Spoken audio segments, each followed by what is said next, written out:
We are Motörhead, and we play rock and roll.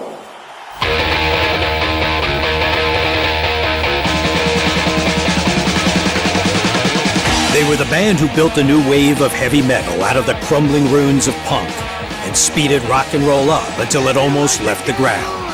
Led by their fearsome leader Lemmy, 6 feet plus of visceral vocal onslaught and pounding strumming bass, their music would define 2 new genres of rock and roll, speed metal and thrash metal.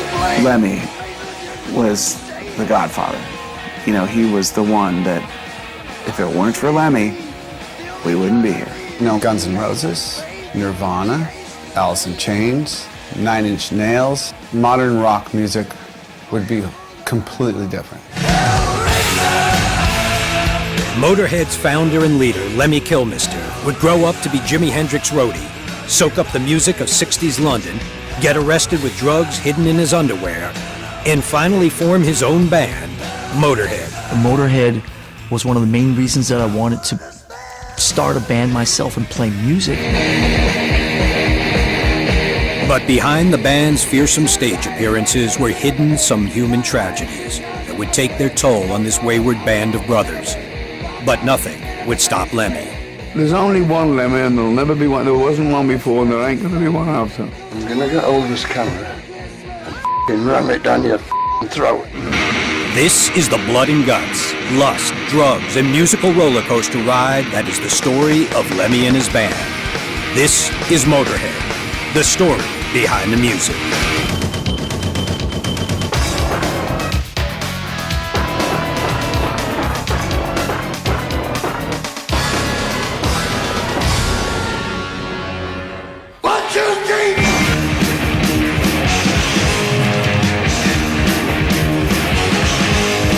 The story of Motörhead is the story of metal music in all its glorious incarnations.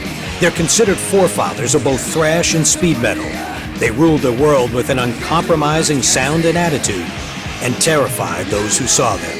I couldn't believe just how ugly this guy was. You know, he was scary looking. They scared the out of me. An artist, I'm sensitive as And it blew my mind. I've never seen anything like it in my life. Keith Richards times 10. Very intimidating. Got the mic up high, got the mutton chops. Everyone's always been afraid of these guys. Get the out of my dressing room. I threatened to throw him out of the window. Move over for a damage change. On the band's journey, its leader, Lemmy, was to face a series of emotional crises. Lemmy's roommate, Andy Elsmore, would be murdered in a gay hate crime. His long-standing comrade in music, Wurzel, would die of heart failure. And the love of his life would overdose and drown in the bathtub.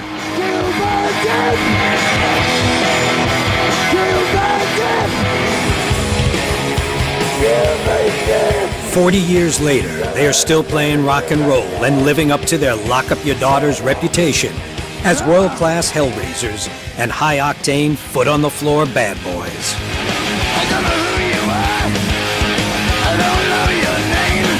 All this stuff. You shouldn't smoke, you shouldn't drink too much, you shouldn't do this, you shouldn't do that. It doesn't apply to them. Music!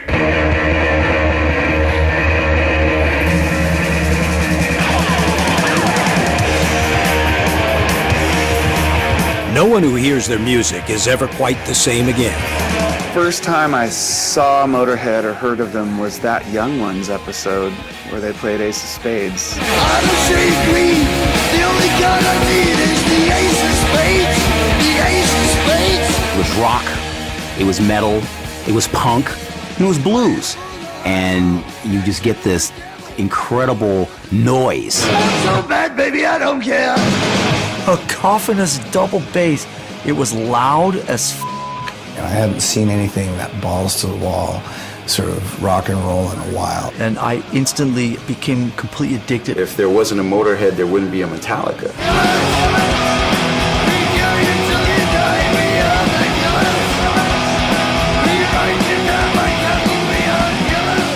The epitome of rock and roll, you know. Same horrible band, you know, and people are still queuing up to see it. They embraced all they considered a prerequisite of rock and roll. Drugs, whiskey, women, gambling. More drugs, more whiskey, and more women. I don't think anything can prepare you for working with Lemmy really till you actually go through it. They built their image with a cool glass in one hand and a hot woman in the other, even if Lemmy is considered a loner.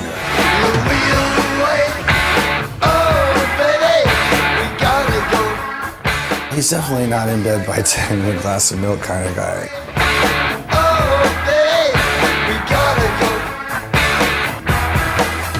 They had #1 albums, top 10 singles, sellout crowds, innovative songs, and groundbreaking tours. In the end, everybody loved them, except the music industry.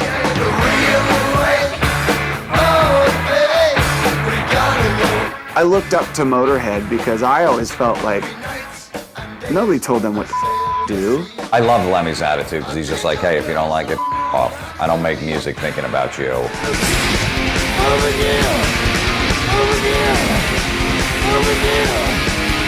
Lemmy Kilmister, the man known for his mutton chop sideburns, gravelly voice, and of course the most famous facial warts in rock and roll, was born on Christmas Eve 1945 in industrial Stoke-on-Trent in the cold West Midlands of England. His father, a Royal Air Force chaplain, soon abandoned the family, and Lemmy and his mother, with little money or prospects, moved to the coast. Our options were probably to work on a farm or work on a farm. Or you could work on a chicken farm, you know, specialise. Lemmy didn't fit in at school. He was soon expelled for cutting class and took casual jobs at summer fairs and at a horse riding school. He had other interests. You want to get laid mostly, but then you realise that it only lasts for half an hour, so you better find something else to occupy your time as well. Lemmy found music. I think it was Eddie Cochran and Gene Vincent who came over from the States and they were on there together. And chicks were all over them. I thought, wow, that looks like the job for me, you know. I can stand a bit of that. He took a job at a washing machine factory and taught himself to play the guitar. It worked like a charm. I was immediately surrounded by women of all shapes and religious persuasions, you know. It was great. He had the women. Now all he needed was a band. So he swapped the remote seaside town for London with its hard rock, loud music, soft women, and seductive southern comforts. When I went down there, I only knew one guy in London, and that was Neville, who was Hendrix's roadie. Within weeks, he scored a job as a roadie for this former American paratrooper who was already fast becoming a guitar legend. I got to watch Hendrix every night for nothing. Are you kidding? It was a shared love of amphetamines that brought Lemmy in touch with a musician named Dick Mick, who was a member of the psychedelic rock band Hawkwind. One day, the band showed up without their bass player for an outdoor London gig, and Lemmy seized his chance. So Dave Brock says, who plays bass? And Dick went, he does. I said, you bastard, you know, I never picked one up in my life. Seriously, never touched one. As we got on stage, Nicky Turner, that fount of wisdom, says to me, imperishable advice, make some noises in E, this is called You Shouldn't Do That, and walks away from me, you know. The rest is history. Lemmy would be with the band for 4 years and sing lead vocals on their biggest hit, Silver Machine.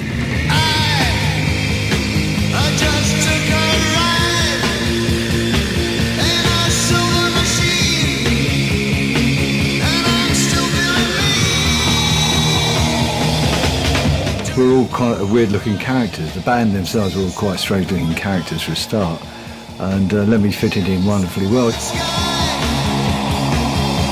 They were kind of like this, you know, peace, love, flower, power, hippie band.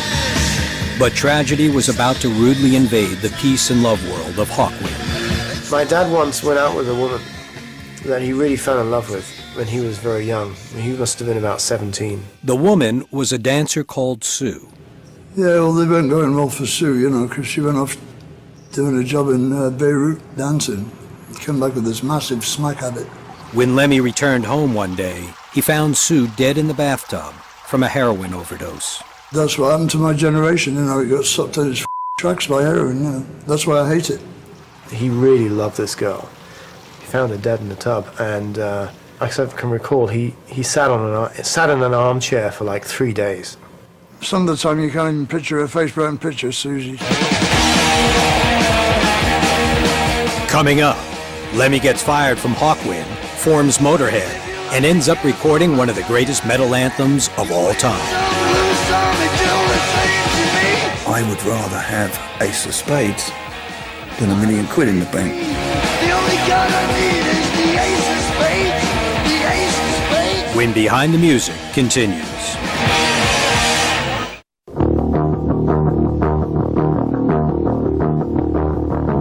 Lemmy has moved to London from his hometown in the cold north of England, lost the love of his life to heroin, and joined the band Hawkwind. But when they stopped for lunch on tour in Niles, Michigan, his musical dreams started unraveling too. I don't know what the happened then. I was out with my camera snapping pictures and I got smacked over the head by some bastard and mugged him. We couldn't find him anywhere. He'd vanished. They stole my camera and my money. And we just drove off and left him. They're gone without me, which is another instance of how cosmic they were. With the band due on stage that night, Lemmy had no choice but to get back on the road, hitchhiking to Detroit. I got rides with VW buses full of hippies, homosexual truckers. He was a big lad and all. I was glad to get out of that door. And I finally wound up in Detroit at about 7 in the morning.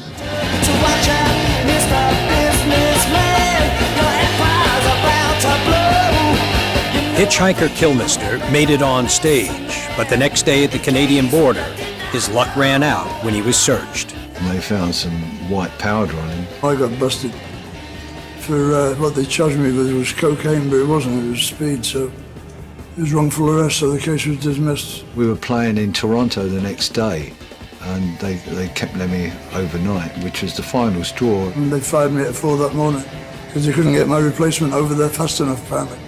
He was really pissed off, of course, and upset. Lemmy decided to form his own blues-based rock band, modeled after Detroit's MC5, mixed with elements of Little Richard.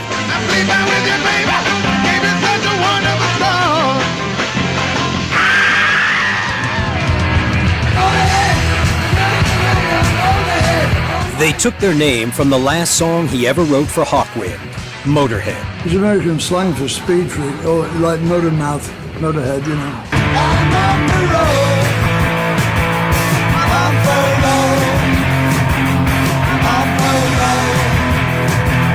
Alongside Lemmy were Larry Wallace on guitar and Lucas Fox on drums. The band got a contract with Hawkwind's label, United Artists, but their first effort at an album was considered so poor, the label refused to release it. They tried so hard to kill us when we started. They are the best, worst band in the world, we were voted in sound, you know. Not just the worst band, the best, worst band in the world. It's a brilliantly accurate description of them, and one that I think actually the band and Lemmy in particular would kind of embrace. Lemmy reacted by firing drummer Lucas Fox and hiring Phil Taylor, but he needed a nickname. There was a girl called Motorcycle Irene, who at the time was my girlfriend. In the very early days of Motörhead, she used to call me a filthy animal for sexual reasons.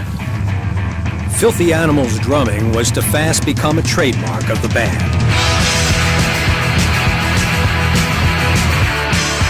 Listen to his drum tracks. They're insane. It's like, ah! It just feels and sounds like he's like just running down a hall naked. Lemmy now replaced Larry Wallace with guitarist Fast Eddie Clark. I was in bed and the door goes and I go to open the door and it was quite early. And I've opened the door and there's Lemmy standing there with a leather jacket and a bullet belt. And he handed them to me, he said, "You got the job." And then walked off. This lineup would last for 7 years, 8 albums, and dozens of tours. It quickly became a key part of the new wave of British heavy metal.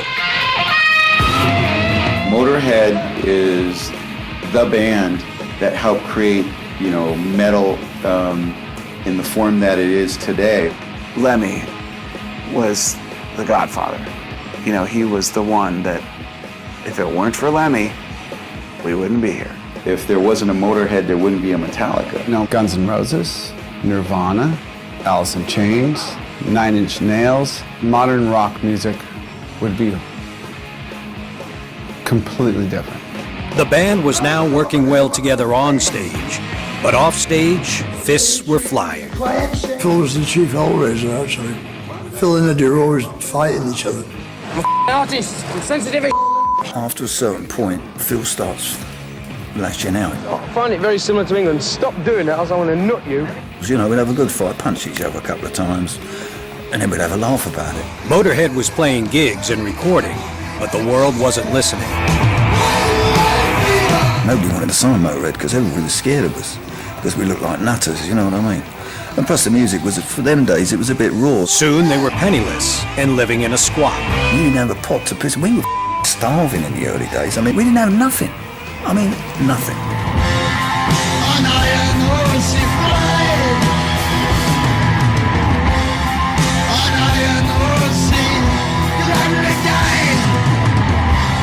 It looked like the end of the road for the band.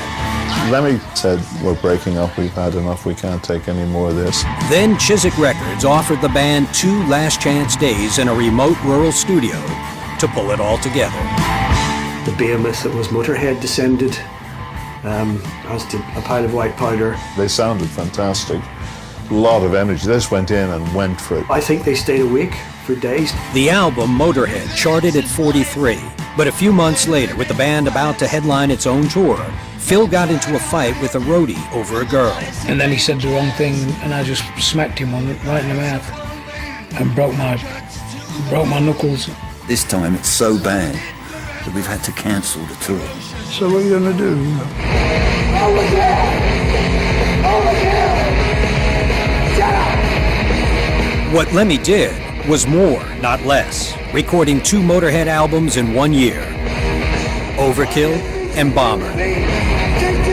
Overkill to me is like a 747 just flying like, 5 feet over your head. There's so much power in that. Don't slam it! Get it back to you! Overkill and Bomber were great records. I thought they were awesome. I'll Be Your Sister. I mean, come on, that was my wedding song. Then in 1980, the gambler Lemmy and his band played an unbeatable hand with Ace of Spades. The riff is just, as soon as that comes in, it's instantly recognizable and it instantly just sort of grabs you by the balls. The core of it is rock and roll, and that's what I loved about it so much. That's why Motörhead's music lasts, is because they knew where it came from, which is the blues. There hadn't been anything quite like that, and it broke a mold. You hear it, and it sounds like a thunderstorm coming. It amazes me. I mean, is there anybody that's ever looked more badass than on the cover of Ace of Spades? I'm a shade green. The only card I need is the Ace of Spades. The Ace of Spades. I would rather have Ace of Spades than £1 million in the bank. Because Ace of Spades will be here after I'm gone, and it's a classic. With Ace of Spades spiraling up the charts, Lemmy turned his mind to finding a support band for the upcoming tour. That's the way I like it, baby. I don't want to live forever. When he first met us in the rehearsal studio, he went back to his band and said, by the way, the blonde's mine. The blonde was Kelly Johnson, and the band was Girl School, a heavy metal outfit from South London. They recorded Please Don't Touch with Motörhead, which reached number 5 on the UK chart. Please don't touch. I shake so much. Please don't touch. I shake so much. I seem to remember Eddie throwing his guitar across the bloody studio, having a fit,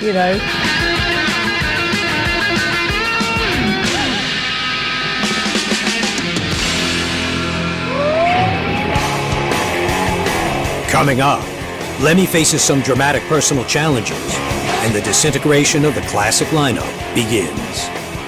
Filthy left because basically he thought that the secret of his future career lay with Brian Robertson. Yeah, and to get away from Lemmy. When Behind the Music continues.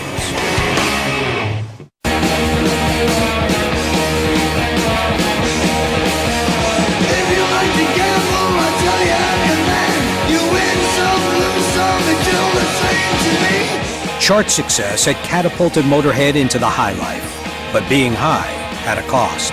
After years of amphetamine abuse, Lemmy realized that his body was beginning to destroy itself from within. My manager heard that Keith Richard had his blood changed in Switzerland, right? And it was then clean, you know, and it was marvellous and healthy and all that. But then the doctor took samples of Lemmy's blood. Also, he said, don't let him give any blood transfusions. He said, he no longer has real blood. He said it's toxic. All this stuff, you shouldn't smoke, you shouldn't drink too much, you shouldn't do this, you shouldn't do that. It doesn't apply to Lemmy. The transfusion was canceled, but there was another medical emergency when Phil Taylor challenged a roadie to lift him above his head.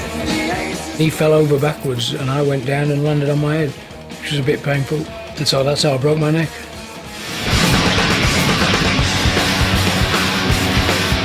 The band kissed goodbye to another tour, but once Taylor was healthy enough to resume playing, they hit the road again, this time recording all their English gigs for a live album, No Sleep Till Hammersmith, which reached #1 on the UK charts. Because we shoot to kill, and you know we always will. It's a bomber. They didn't sleep the whole tour until they got to Hammersmith in London, and they still played this brilliant show. Nothing has ever sounded that raw or that powerful since. Right up there with Made in Japan and a couple others is one of the greatest live records. Because, you know, we do it right. Well, they said every night. It's a bomber, it's a bomber, it's a bomber. Word of mouth about the album reached America, where an enthusiastic young musician was starting a fan club. I was flying the flag for Motörhead, certainly louder than anybody else. The Motörhead was one of the main reasons that I wanted to start a band myself and play music. You should never forget those moments. But back in London, a tragedy was about to engulf his roommate Andy that Lemmy would never forget. You know, he gave me a room in his house, you know, where nobody else would come near me, you know. That was great of him. He was really a good friend to me. Now Lemmy learned that Andy had been brutally murdered in a gay hate crime. When they set fire to the room, he crawled out of it and down to the TV room. They found him in the TV room. Bled to death, you know. That was awful. Motörhead's hit-making engine survived this tragedy as it had broken limbs, bad blood, and illegal substances. But when Lemmy decided to record a song with punk heroine Wendy O. Williams, it looked like the band might finally fall apart. If you consider how awesome, Wendy O. Williams was, just like the punk rock princess provocateur extraordinaire, I personally think any combination of Motörhead and Wendy O. Williams is awesome. But Fast Eddie didn't think it was such an awesome idea. He refused to play guitar on the track and got kicked out of the band as a result. I never thought I'd ever leave Motörhead, so the fact that I got pushed out of Motörhead was a bit of a blow. And it's a shame because he was a marvelous guitarist and a great and vital important part of that band and that sound. It was unique what we had, and it was a bit special. I miss that. The camaraderie, I miss it. I ain't gonna lie about it. But when Lemmy brought in Thin Lizzy guitarist Brian Robertson, things got worse. And he came along to the stage just in these green satin shorts and ballet pumps, right?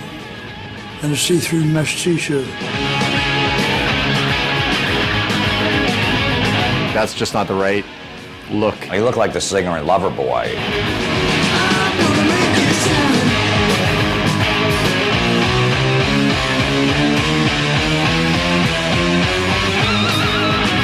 And Lemmy said something like, Rollo, what the you done to yourself? You look like an idiot.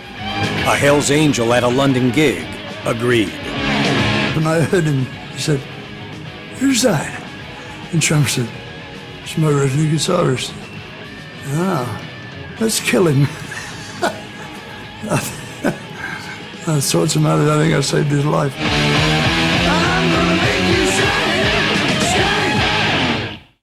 But not his job. Brian was fired, and Phil Campbell's wife took a surprise phone call. She said, "Oh, we've had a phone call from the Motörhead people. They wanted to learn 18 songs by Friday." I went, "Oh, God." So I didn't have any albums, so I had to borrow one from Persian Risk roadie Jonah. Persian wrist guitar wizard Phil was up against ex-Army Corporal Mick Wurzel-Burston for the job. Before Lemmy came in, the two guys were sort of conspiring already, like, I'll play this part, you play this part, and maybe he'll pick us both. I liked Wurzel's guitar playing. And then Lemmy liked Phil Campbell. We couldn't choose between them, so we went for both of them.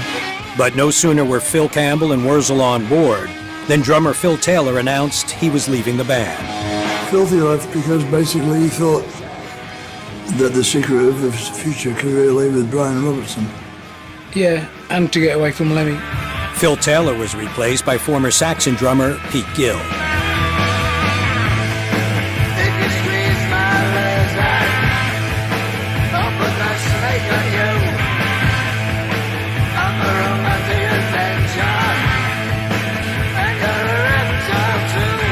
But the world was changing.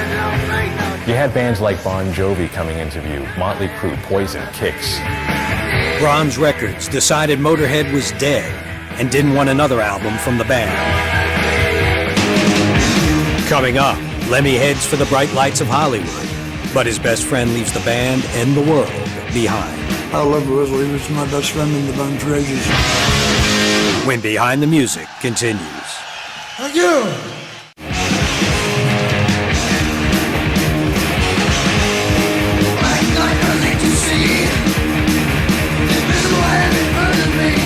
Motörhead had established their own brand of balls-to-the-wall heavy metal. But glam metal bands like Poison and Motley Crue were now filling arenas, and the band's record label didn't want another album. Was it all over for Motörhead?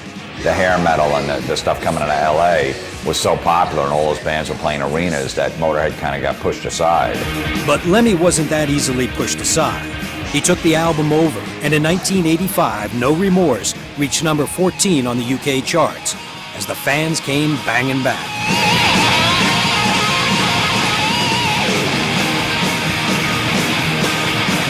We killed them. We just killed them. They were standing on the seats, so vindicated completely,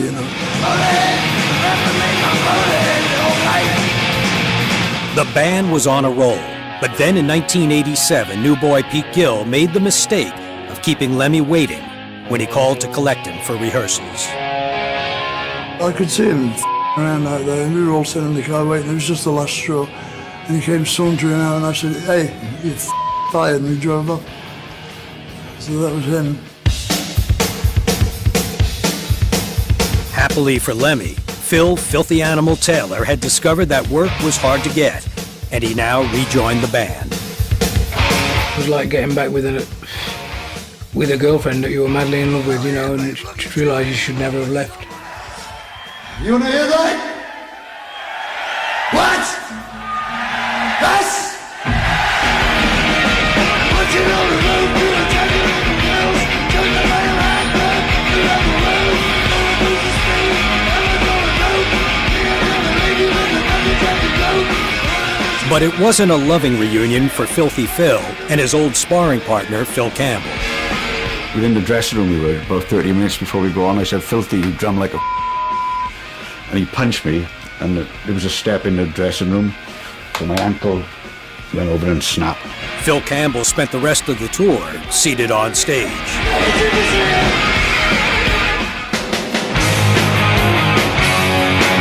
In 1990, Lemmy moved to West Hollywood, where he could indulge in his off-duty passions, Jack Daniels and women, and enjoy his very own customized spot at the end of the bar with his very own video game console. Here in Los Angeles, he lives basically a hop, skip, and a jump from his favorite watering hole, the Rainbow Bar and Grill. I said to Lemmy one day, "Why do you live in this apartment? Why don't you get something better?" He goes, "Well, I don't drive. I'm in walking distance to the Rainbow."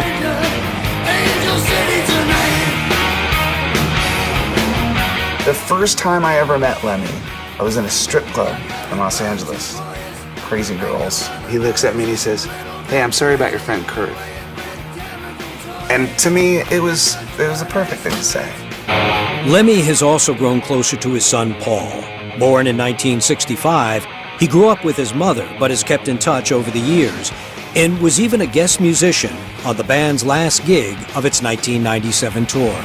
The nicest thing he ever said to me was very recently when you asked him what is the most precious thing in this room, and he said, my son. And I was kind of blown away by that. I wasn't expecting that response. This is my son, Paul. Hey, not bad for an only child. Love me or leave me. Tell me no lies.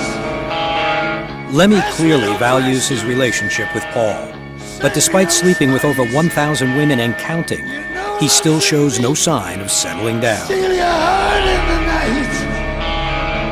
Slip through your fingers. Sex is the most fun you can have without laughing. You're talking about an individual who spends 90% of his time on the road and then the other 10% at the Rainbow. I mean, how does one settle down in that environment? See, I never could figure out a woman that could stop me looking at all the others. I think, you know, with Lemmy, the road is his mistress. I think he's a road warrior and he doesn't know how to get off of that. I'm not going to say I'm yours faithfully forever, darling, and then run around, because that's bullshit, you know. I run around, that's what I do. 3 different strippers came up to me. They go, "Was that Lemmy from Motörhead?" I'm like, "Yeah." He goes, "He slept over my house before." I love that these 20-year-old strippers, like, he slept over my house. It's awesome. But Lemmy left his softer side at home when he decided that bringing Phil Taylor back into the fold had been a mistake. He kept slowing down and speeding up and forgetting things, you know. And you give him 3 ultimatums, which is more than most people get, and he didn't improve, so he had to go, you know. You can't have a passenger in a band like mine, you know. Filthy tells a rather different story involving an old flame of Lemmy's who had become Filthy's girlfriend. And like an idiot, you know, she'd called up Lemmy and told him, I'm with Phil now. And so he fired me because of that. And of course I said, you can't fire me, I'm leaving. With tour dates already booked, Lemmy approached King Diamond drummer Mickey D and asked him to join the band. But there was little time for rehearsal as Phil and Lemmy had previous commitments. Lem was at Crazy Girls and Phil and Versa was at Cat and the Fiddle. So I actually had to learn all these songs on the flight to Saratoga, you know, and go up in front of, I don't know, 30, 40,000 people, you know. But tragically, the new lineup wasn't to be together for long. By 1995, it was clear that Wurzel was finally reaching the end of his journey. I believe Versa was more rock and roll than the 3 of us together when we played, you know. And Versa was the wild guy on stage. He was absolutely nuts, and he was also pretty wild and different, you know, off stage. He was the kamikaze guitar player, you know.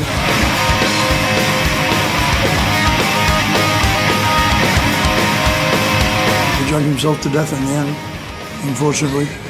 I love Wurzel. He was my best friend in the band for ages, you know.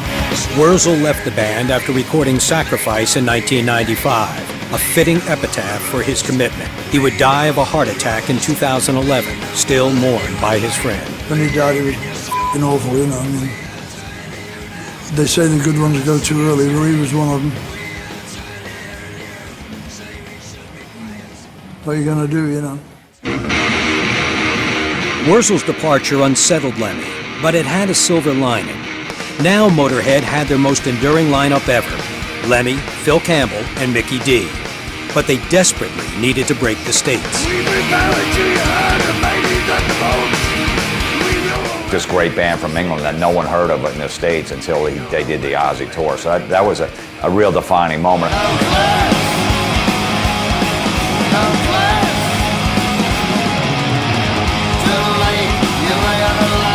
The Ozzy tour put them firmly on the American map. That is the turning point for them, and that is them at the mountaintop. For a lot of, young American kids who are looking for something fast, aggressive, and just, more extreme than anything else, Motörhead was that band that ignited them.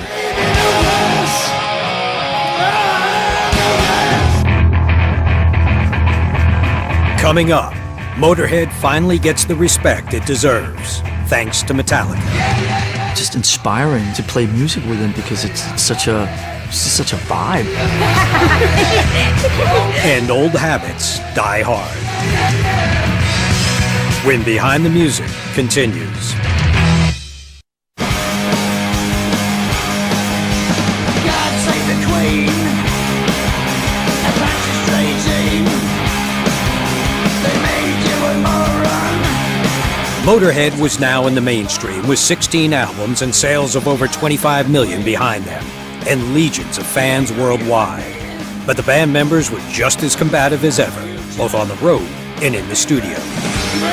It's hard to command Motörhead, you know, it's like trying to command a train running down the tracks out of control. It's basically like being thrown into a war. They were brutal to me. They would do everything they could to belittle me, basically saying, "Are you worthy to be with us?" Can you still get it up?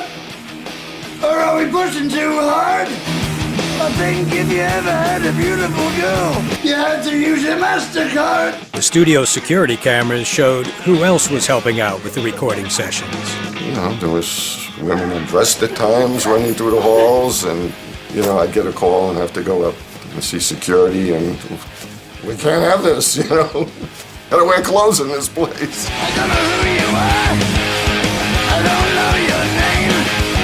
But if you want to live, you better learn the game. In January 2005, the record industry that had for so long ignored Motörhead and all that the band stood for finally had to acknowledge them, giving them the Best Metal Performance Award at the Grammys. And the Grammy goes to, oh yeah, Whiplash, Motörhead. Heavy metal was right out of favour then, anyway, you know. But we were lucky we got it. In a bizarre rock and roll full circle, Motörhead won the Grammy for a cover version of Whiplash, a song written and recorded by Metallica. What's up? Hello, sir. Then on September 14th, 2009, Lars and the band brought a very special guest on stage in Nashville. And here is the godfather of heavy metal. From Motörhead, the one and only Lemmy Kilmister. He's kicked the door open for a lot of bands that were feeling like they wanted more. Lemmy, Lemmy, Lemmy, Lemmy. If there wasn't a Motörhead, there wouldn't be a Metallica. Sharing the stage with him, and I mean, it's always fun and it's always just inspiring to play music with him because it's such a vibe. Hey, babe, don't look so scared. All I want is just let you care. I'm on the run with some institution. All I need is a little consolation. And I can cover your face. I'm all over the place. And inside your face. Move over for a damage case. Also on stage with Lemmy was his other steadfast companion of 40 years, his Rickenbacker bass. I like the shape of it for a start because it's so weird, you know, it's like eccentric. You hear 2 seconds of his bass and you think, hey, that's Lemmy. He's a fantastic bass player, and he's got like a strumming style with his right hand, but his left hand is as fast as anybody's. He's an outlaw with his instrument. But there's also class in there too.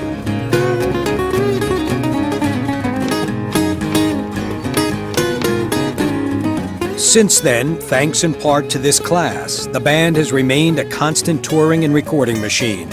But they are no less scary than when they started out. A lot of them actually thought I was some West Coast poser rocker, you know. And Lemmy stood up for me. He said, you know, get the out of my dressing room if you're gonna talk bad about my drummer.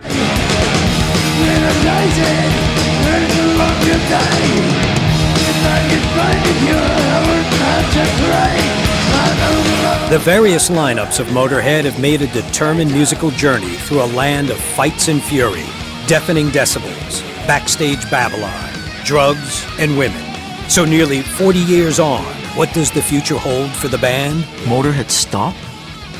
They're gonna outlive all of us. We're like a nightmare. We keep coming back. Motörhead has survived because Lemmy said on Iron Fist, don't let them grind you down. They're sort of like like the cockroach of rock and roll. You know, they're dirty, disgusting, destructive, but you have to give them all due respect because they have outlived so many people and may outlive us all.